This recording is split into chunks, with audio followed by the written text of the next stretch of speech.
Here you go. Here you go.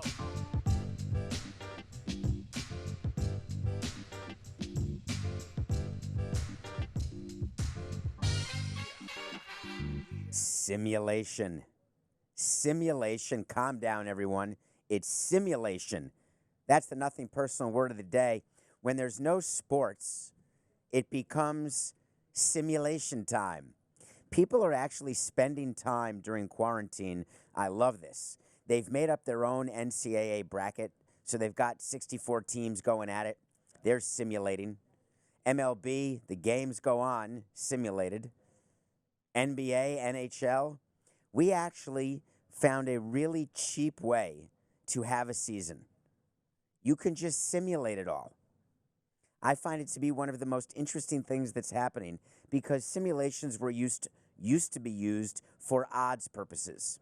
It would be used for gambling. We've simulated the MLB season 10,000 times, and in 2,000 of the simulations, the Los Angeles Dodgers won the World Series. Therefore, the odds of the Dodgers winning the World Series are 20%. Therefore, we are going to pay 2 to 1, 4 to 1, right? I mean, just the math. It's just math. Explain to me exactly how you're coming up with creative things to do during the quarantine. Nothing personal. We're giving you 45 minutes. We'll keep doing that. But people want sports so badly. We're going to give you some sports in this nothing personal. It's pretty interesting to me, actually, and I think will be funny to you. But the simulations, how about reading or doing puzzles or looking at past classic games that actually did happen? I love that there's stations like they're doing in here in Miami, they're showing every Heat victory of last season or this season or whichever season. How great is it to watch a game when you know for a fact that your team's going to win? That's not a simulation. That's an actualization of a self-visualization of a realization. All right. We got to talk Tom Brady. I mean, is anyone sick of talking about Tom Brady? We've talked about him 1,000 times. He certainly knows how to get himself attention. Yesterday, we covered on Nothing Personal that he was not returning to the Patriots. And I told you here, you never announce you're not returning to a team unless you have a done deal with another team. Ovs. Do I sound like a millennial? Because I don't want to be boomer removed. Ovs. Of course he had a deal. Now we're reporting, everyone's reporting, the world has reported, except for Tom Brady, of course, because you can bet your bottom dollar that Tom Brady will release the fact through his own social media that he's made a decision to go with the Tampa Bay Buccaneers. But when we need content and simulations just won't do, the report that Tom Brady's going to the Bucs is enough to bring the sports world to its knees. People are in mourning while in quarantine. How is it possible that Tom Brady would want to wear a different uniform than the New England Patriots uniform? Tom Brady's going to Tampa? Giselle was okay with Tampa? Why wouldn't she want to be in L.A. with the Chargers?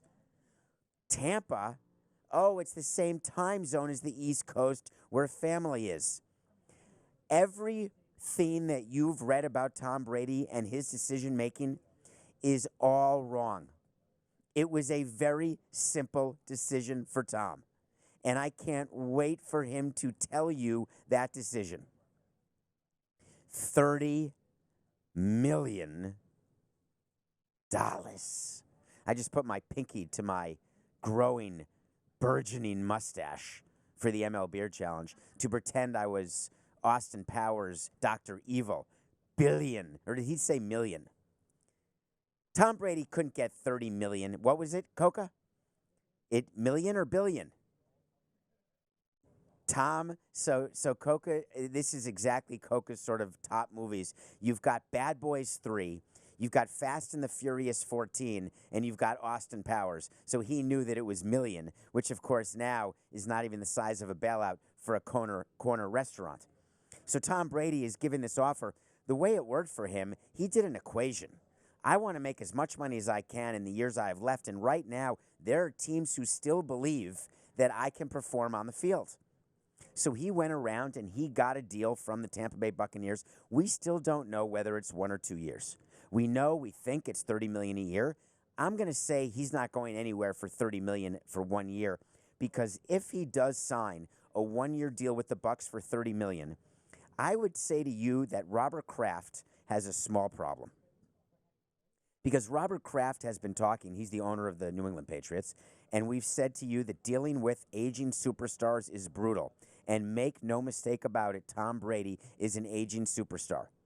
We had an anchor here at CBS Sports HQ, his name is Jeremy St. Louis, giving us stats that since Tom Brady turned 35, he's thrown more touchdown passes than somebody major had in his whole career. I can't remember who, because I stopped listening because he's 43. So, of course, he's been good. Great. He's the GOAT. But going forward is the question.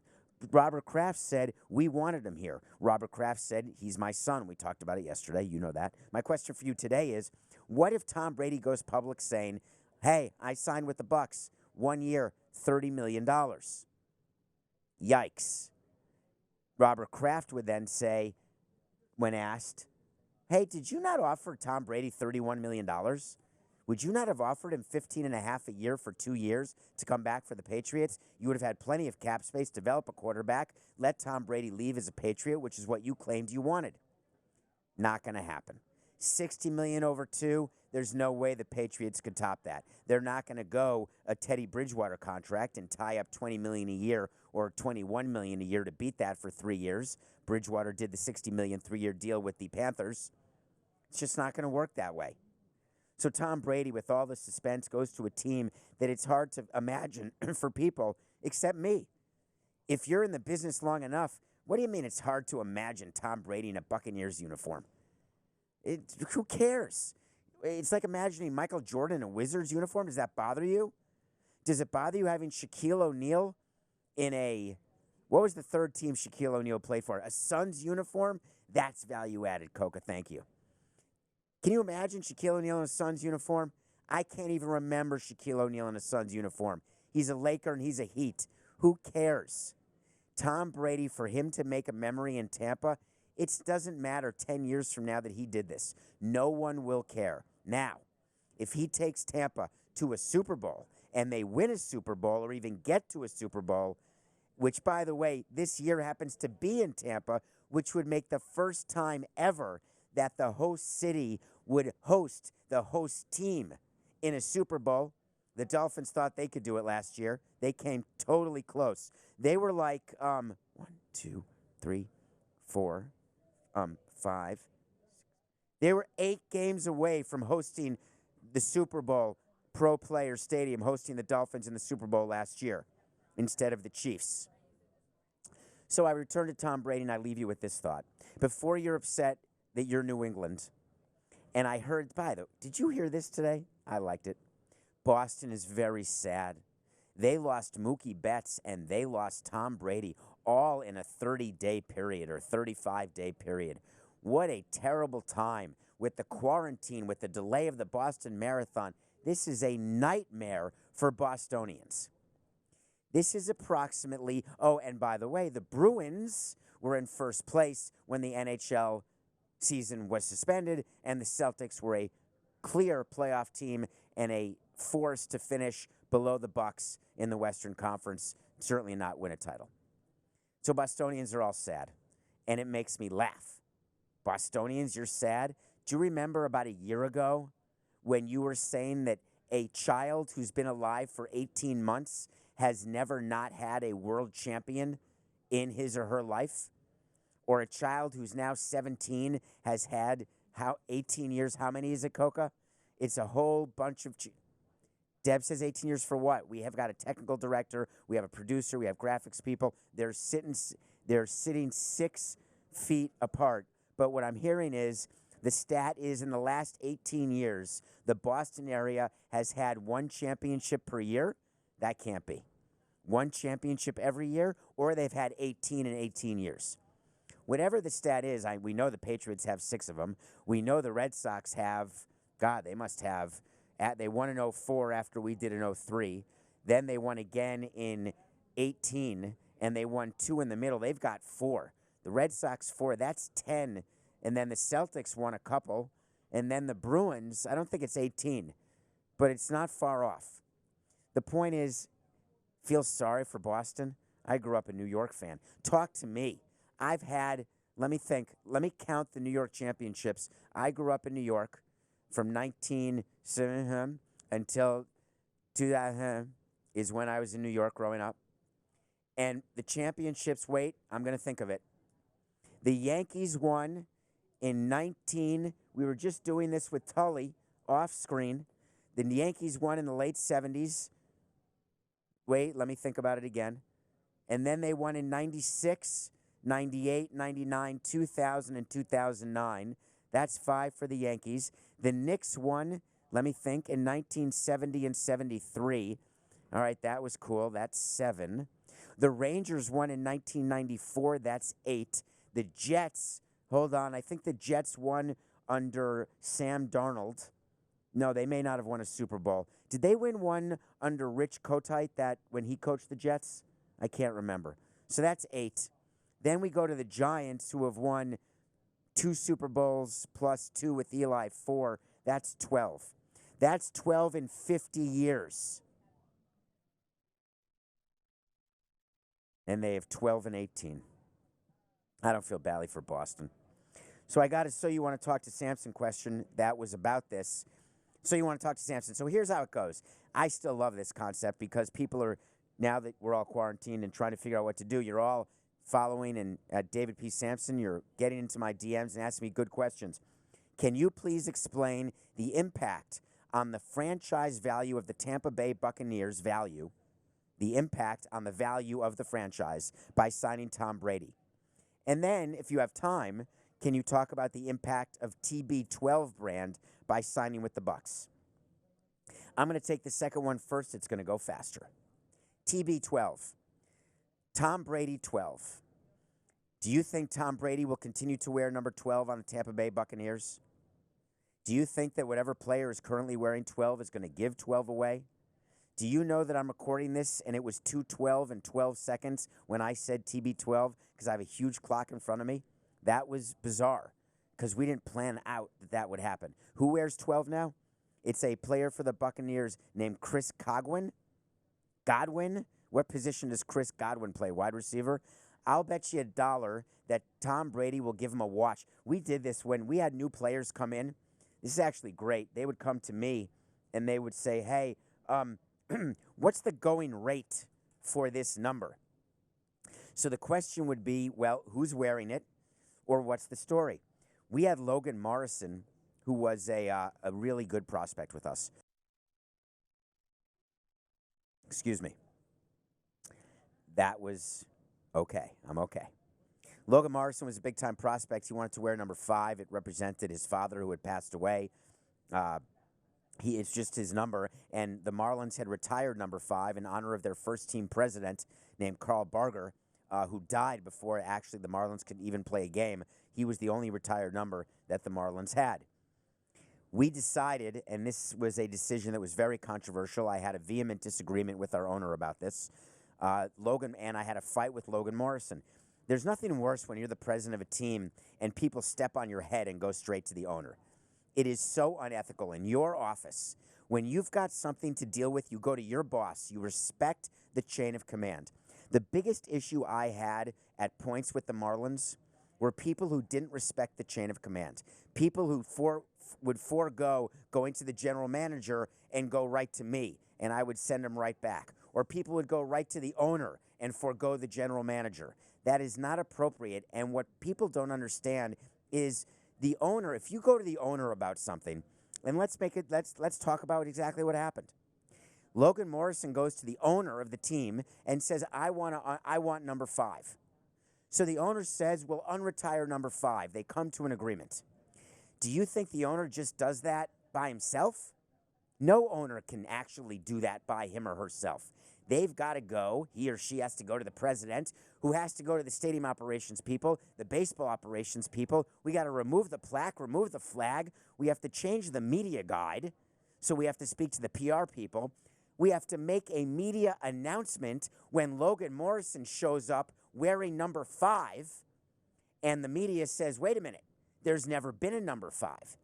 So it's not like this is going to be a secret. So did Logan think, and I've spoken to Logan about this, we actually were texting. I call him Logie. I'm just kidding. That's the Tommy. If you're listening every day, you got that joke. If you're not, thank you for this being your first show. Download, subscribe, spread the word, give it 5 stars. When you review it, please ask a question too, and I'll answer during an end of month pod, which is coming in a couple weeks, the March pod. The January and February ones were pretty cool.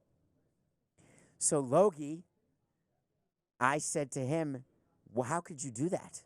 You went right to Jeffrey, that was the owner, to talk about this retirement when you and I have visited troops overseas. You and I are so close. Why would you not go to me? And his answer was very simple, because you would have said no.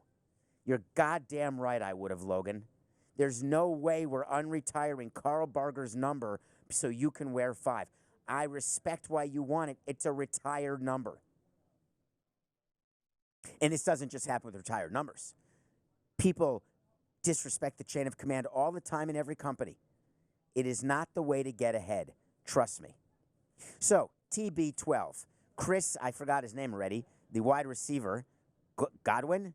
Chris Godwin will absolutely give up his jersey. Then we go to, I got off track a little bit on Logan Morrison and how that went. The reality is when we trade for a player and that player wants a number that already exists, if it's a coach, it's worth a crappy watch. If it's a young player, it's worth a good watch. If it's a veteran player, it can be anywhere up to a car. That is how the trades work. A coach will take a watch worth $1,000. A rookie player will take a watch worth about $5,000, and a veteran player is going to need like a real car, and I'm not talking about a smart car. I'm talking like a real car with bells and whistles, electronic Tesla type stuff. So it all depends who's wearing the number. So I don't know about this wide receiver, how established she is. I admit it to you. I will not be the guy who pretends I know a player when I don't. So no matter how established or unestablished he is, he's going to give up 12. Tom Brady will wear it. And guess what? TB12 will be just fine. Because the people who wear TB12 and use TB12, and when he grows TB12 into an industry, it will not be related to the Patriots, because if I'm the Patriots, I'm not giving him the right to use my copyright, my logo. Not going to let him do it, even if he were a GOAT for us with 6 rings. So I don't think it impacts the TB12 brand at all. Tom Brady is a brand no matter where he plays, New England, Los Angeles, Tampa, Miami.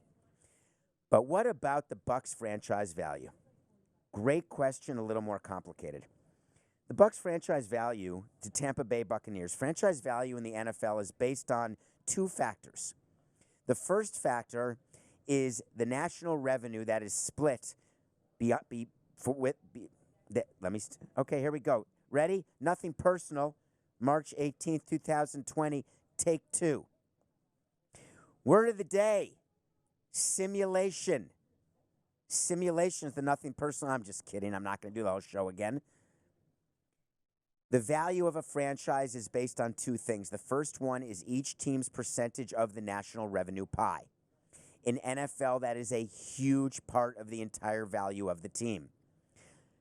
The TV contracts with Fox, with CBS, with ABC, all of those TV deals, the internet deals, the licensing deals, the streaming deals, the DirecTV Red Zone deals, all that money goes into one pot.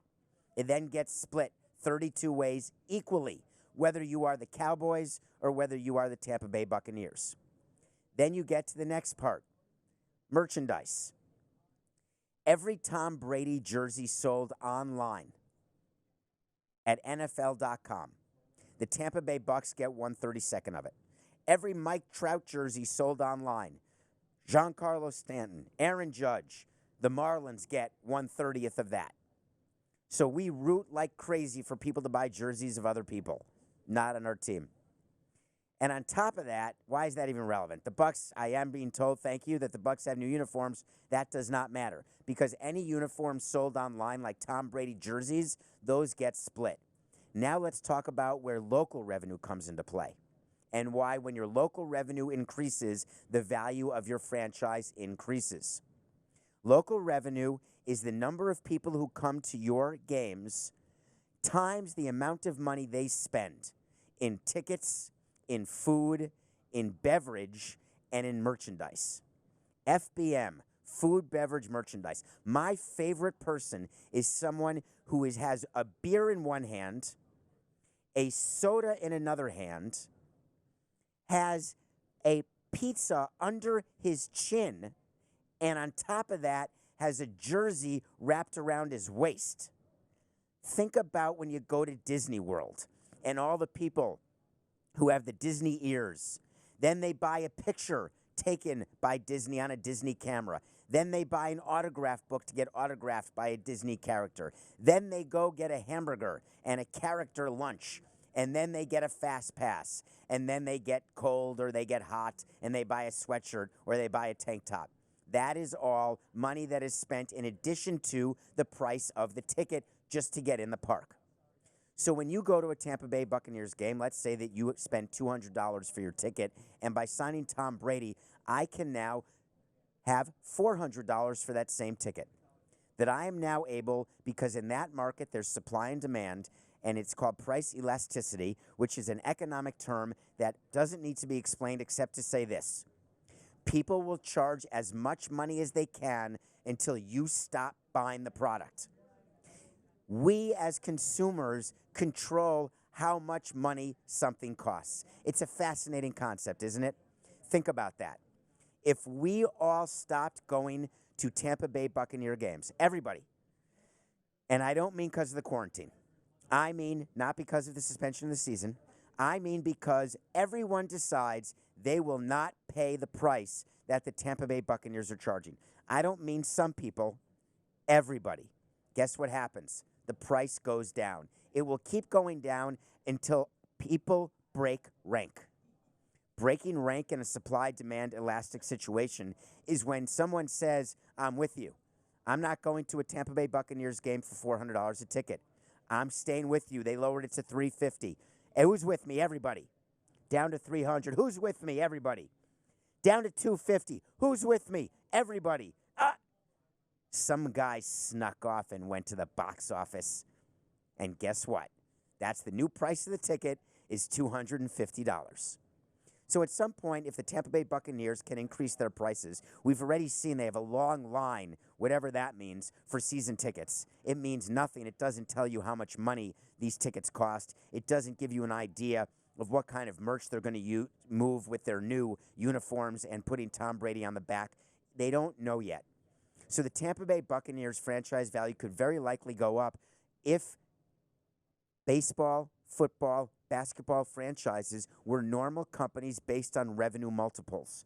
A revenue multiple means that if you're a company, let's say you have a company that makes garbage cans, and you have a total of $1 million of revenue.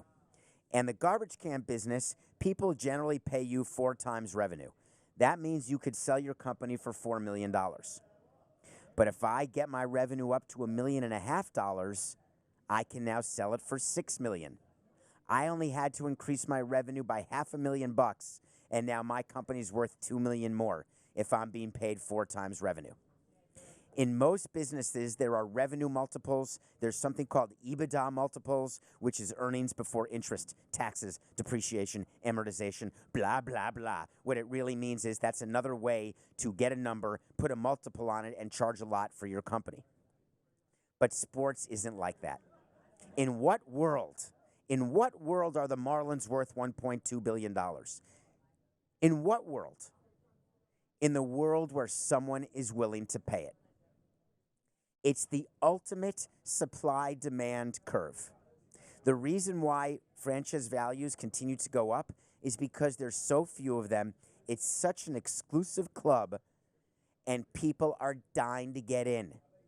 So if the Glazer family, who owns the Buccaneers, and by the way, they own either Man U or Man City, I get them both confused, but they own an English Premier League team. I think it's Manchester United. They don't need to sell the Buccaneers. But if they choose to, the franchise value will go up if their revenue goes up. Nah, not really. The franchise value will go up if its EBITDA goes up. No, not really. The franchise value will go up because someone will step up and say, I will pay $2 billion to own the Tampa Bay Buccaneers. Yeah, That's why their value will go up. It will not have to do with Tom Brady, who will have nothing to do with this team. Winning a Super Bowl helps your local revenue. It may help in that regard, but from a national revenue standpoint, do networks spend more money to show games when Tom Brady wins a Super Bowl instead of for the Patriots versus Tom Brady for the Buccaneers versus Patrick Mahomes for the Chiefs? No, the broadcast rights are based on the number of people who are consuming the Super Bowl, which is the same whether it's Patrick Mahomes on the Chiefs or Tom Brady on the Bucs. Okay, daily coronavirus time. I call it the update. Daily coronavirus update. In news today on the coronavirus, Kevin Durant and 3 other members of the New Jersey Nets basketball team tested positive for COVID-19. It turns out that they were at a game where they were exposed to either the Lakers, the Jazz, or any one of the other 27 teams in the Professional Basketball Association. Players have been told to self-quarantine, and there have been players who actually have been told they can't even leave their apartment in the buildings in which they live. People are asking themselves, if Kevin Durant can test positive, why can't I? Wait a minute, I just read that off the prompter. That's the coronavirus update, that Kevin Durant tested positive, and people are saying if Durant tested positive, why can't I? I shouldn't have put that in there, I'm sorry. I didn't, hold on. Okay, I'm putting on my glasses. Okay, I got it. Okay. In the daily coronavirus update, Kevin Durant has tested positive for COVID-19, and it doesn't matter. All of us should be under the assumption that we have it. If you're not practicing social distancing while listening to this show or watching this show, then you are the problem. It doesn't matter what age you are. If you're over 80, do it. If you're under 20, do it. Stop pretending that just because you're young, it's not going to matter to you. Because guess what? Here in the United States, we're following exactly what happened in Europe and Asia. And in Europe, young people are now getting sick too. So all of you cocky millennials and Generation Bs, Xs, and Ys, and Generation 49ers or 69ers or whatever you call yourself, you have just a likely chance to get it. And if there's only one ventilator and there's someone who's 50 and someone who's 20, who's going to get it? Well, whatever. Forget that argument. My point remains the same. Be smart. MLB stood up. Oh, did I get in trouble? This was awesome. I went on the Dan Le Batard show yesterday, and we talked about what teams are doing, and I mentioned that MLB and MLBPA giving $1 million to the coronavirus and to the workers. It's like Le Batard giving $10. It's actually not even like Le Batard giving $10. It would be like a family who makes $100, $100,000 giving a $10 gift. Well, no sooner did the show end. Luckily, that one's live, so therefore there's absolutely record that I said what I said, and I would say it again. MLB stood up and said, we're giving $30 million. Now we're talking. Every team will be doing $1 million to the workers. Now it's time to figure out the logistics of it. It's a good announcement. It was a good start by baseball, who has had 2 left feet, with all due respect to Daniel Day-Lewis, Academy Award-winning actor. My left foot is the reference there, which I know you know. Yeah, actually, probably don't, but you should. It's a great movie. 2 left feet is an expression when you're just not on top of it. They announced late, suspending the season, suspending spring training, delaying for 2 weeks. We've gone through it. This was a good announcement, not late at all. What I wanted to hear out of this announcement is, hey, every team has agreed to give $1 million to workers who are missing paychecks because of the delay in the season. Now tell me how. Now tell me how. The problem is the how depends on every team. Do you know the Marlins on opening day, when we would draw 35,000 people to the stadium, we had to have a couple of thousand concession workers. On day 2, when we had 5,000 people, it's down to a couple hundred. So the couple thousand hourly workers would only come, and they'd only work on event days that were 20,000 plus. But the majority of games, the upper deck's closed, it's 20,000 or fewer. The number of hourly workers who are working is much fewer when the attendance is down. So are we going to impute an attendance on these teams? Are we going to say, let's assume that you are drawing what you drew last year, which is a very tough assumption to make this day and age? Let's assume a sellout. And then once the assumptions are made, how do we split the $1 million between the people who work by the hour, whether it's the police, whether it is the concessionaires, whether it's the security people, the ushers, the ticket takers, the supervisors, the day of game employees, the people in the costume race, like George Washington, the people in the sea creature race. Oh, yeah, what about oh, yeah, they all got fired. No more sea creature race. Sorry, guys, my bad. We came up with that. And this is not me being bitter. I was just thinking, hey, that's another thing that's gone. Hey, good job, 4 more hourly workers. Gone. So how do we decide exactly what to do? There needs to be a uniform way that teams do this because there are unions involved, there are people involved, a lot. So what's interesting is that baseball came out and said we're doing this for hunger. We're doing this to help with all the kids who are missing meals because public schools closed. Does that mean an hourly worker who does not have a kid, right, in school, that they're not eligible to benefit from any of the money the club is giving? These are serious questions that deserve serious answers, and we don't have them yet. And I'm okay with it if you don't have it.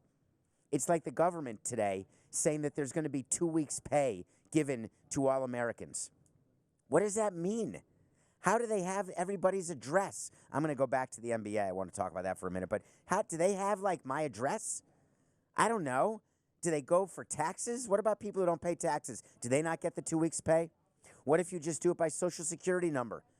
There are people who don't have driver's licenses. Forget Social Security numbers.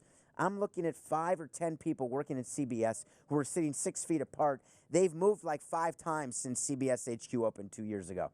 How are we going to find them? These guys deserve an extra grand.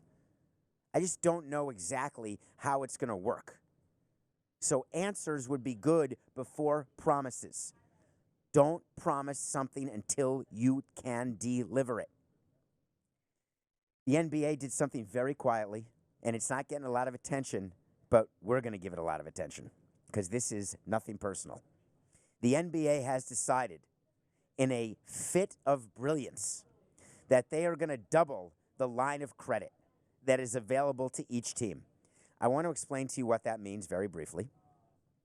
The NBA, like every other team, has something called a league-wide credit facility. A league-wide credit facility is like going to the bank and borrowing money and giving that bank collateral. And what the league does, it gives collateral of all the money that it gets in nationally. So let's say the national TV deal. So let's say these networks pay to broadcast NBA games.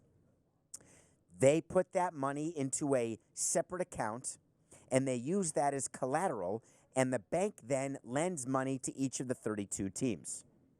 Then the 32 teams who are owned by 32 men, I think there could be some women, I think it's mostly men, they use that credit as debt, meaning they borrow that money, and they use it to fund losses if their team is losing money, or they use it to fund building an arena if they need to put money into arena, or they use it for myriad reasons. It's not a myriad of reasons. Whenever you read the word myriad, M-Y-R-I-A-D, people use that incorrectly. It is myriad reasons, not myriad of reasons. So teams would use this money for myriad things. What does that actually mean? Let's put it in numbers. If you've got let's take a team that you may have heard of. Let's say that they're building a ballpark and that they need to put in $170 million, round number, say $200 million.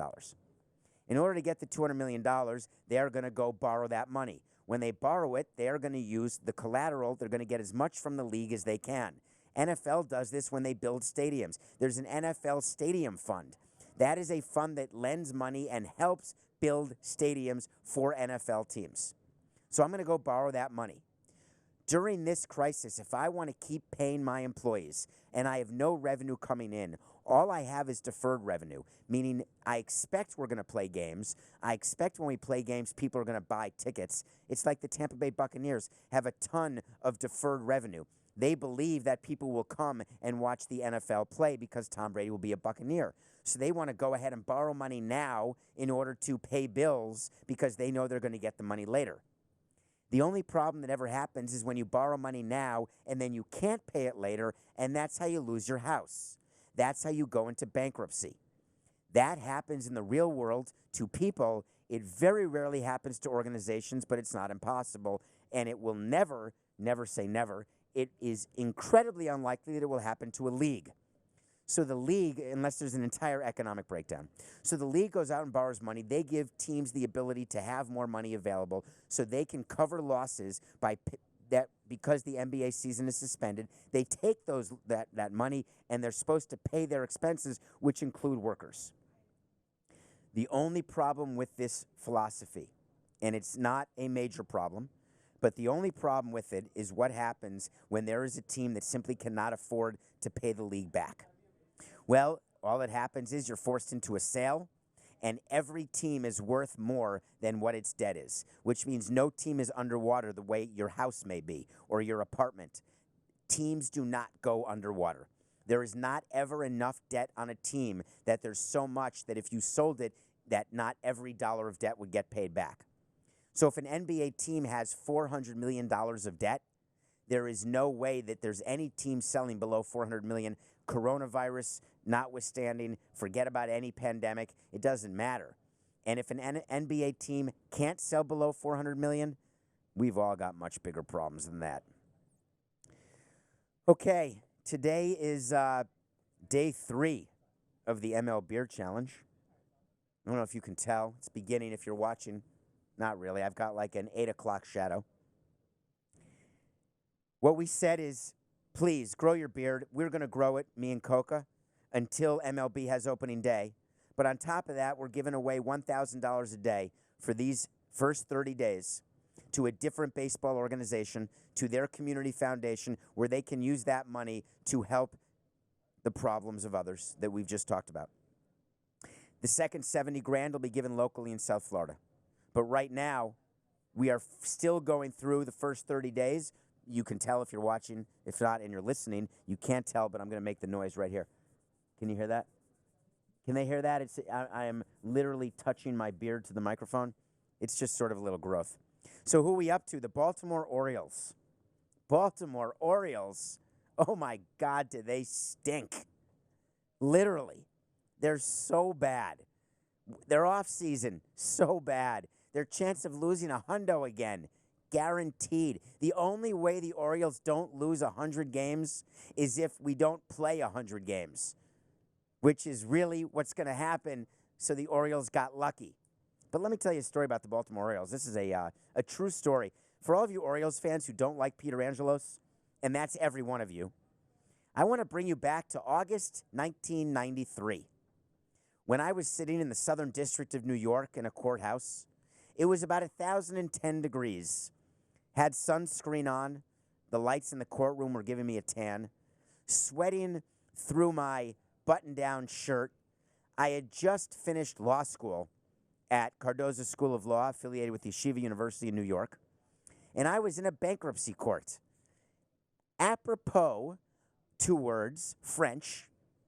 Apropos of bankruptcy, the Baltimore Orioles were bankrupt in 1993 and were being sold. Wait, don't fall for that. It's not true. What is true is that the owner of the Orioles was a man named Eli Jacobs. Eli Jacobs was bankrupt, and Eli Jacobs' creditors went to court to make him sell all of his assets. One of his assets was the franchise called the Baltimore Orioles. The court made Eli Jacobs sell the Orioles, and when you're bankrupt, it goes to the highest bidder. So the Baltimore Orioles went to an auction, an honest-to-goodness auction. And the reason I was there is Jeffrey Loria. Everybody in Miami and Montreal, your whole world would have been different today. I would argue for the worse. If Jeffrey Loria had bought the Baltimore Orioles in 1993, because I didn't work for him then. I was just out of law school. I hadn't even started my business in Europe. I hadn't even gone to Wall Street yet. Nothing. This was 6 years before. I just went because I was fascinated. I was fascinated with the process of what he was going through, Jeffrey Loria, to buy the Baltimore Orioles. Fascinated with the work he did with his investment banker named Joel Mail as they worked to figure out a way to raise the money, put partners together, and buy what was going to be the franchise record, the largest sum ever paid for a professional sports team. You're all talking about the billions of dollars? In 1993, that's only 27 years ago. 173 millions for the Orioles was the largest amount ever paid. But in that auction room that day, we were all in a room. There was a judge named Cornelius Blackshear. He puts the gavel down. He looks at the group who are the bidders. It's Peter Angelos in one chair. It's Bill DeWitt, the owner of the St. Louis Cardinals today, in another chair. It is Jeffrey Loria, the owner, in another chair. And it is another guy named Gene Fugit, may he rest in peace, who was an African-American owner of the Beatrix Food Company, trying to become the first African-American owner in professional sports. Bidding starts $140 million. It's like an auction. All of a sudden, pause, silence, sidebar, meeting. I'm looking around. I go to a back room with Jeffrey. I was 25 years old. I didn't talk at all. I was listening. What was going on is that Peter Angelos and Bill DeWitt were joining forces because Peter Angelos was a local Baltimorean, and baseball wanted a local Baltimorean to get the team, and Jeffrey was a New Yorker. Meanwhile, he wasn't going to move the Orioles. Back then, the Orioles were in a new ballpark, Camden Yards. They were doing great. Bill DeWitt and Peter Angelos combined, with Peter Angelos to become the owner of the team and run the business, and Bill DeWitt to run the baseball side. There was no way that was going to work. I only wish I knew then what I knew now. I only wish I had 18 years of experience, because I would have laughed at that.